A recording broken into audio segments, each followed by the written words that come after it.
de mettre les mains sur ce piano, c'était pas juste du fétichisme, c'est que ça sonnait vraiment comme le son berger, quoi, et c'était une émotion très forte.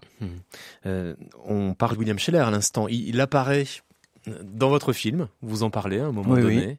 Oui. La chanson, c'est Les Orgueilleuses. Absolument.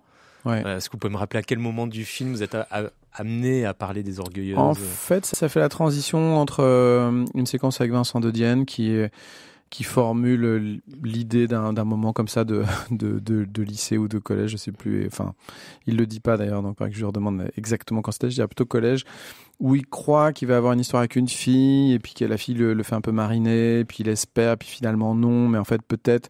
Et ça, c'est vrai que c'est des sensations qui sont très typiques de ces âges-là, où on se projette, on espère qu'un événement va faire complètement changer la donne, et que la fille va tomber amoureuse de vous d'un coup d'un seul, alors qu'elle l'était pas 3 semaines avant, ce qui est un peu impossible.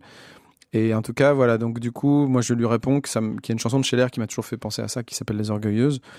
Et ça enchaîne sur des images que j'ai tournées dans le collège où j'étais, quand j'avais entre 11 et 14 ans, dont je savais qu'il était à l'abandon. Et donc on a tourné des plans là-bas, qui sont des plans potentiellement assez glauques, parce que c'est un peu un squat. Et puis il y a beaucoup d'espace vide dans votre film. Ah oui, dans mes photos, en général, j'aime bien ça. Aussi sans ouvriers. Oui. Mais c'est pour ça que ça fonctionnait aussi pour le film, parce que comme le film est rempli de témoignages qui sont très intimes, très personnels, très intérieurs, et qu'à chaque fois il y a ça en miroir. Là, par exemple, pour l'usine, c'est le cas, évidemment, qu'il y a ces plans un peu graphique et d'usine vide, mais comme il y a la voix d'un ouvrier qui parle et qui raconte une histoire très, très personnelle et très vécue, très incarnée, du coup ça passe. Donc sur le collège, c'était pareil, il fallait qu'il y ait un propos par-dessus ça.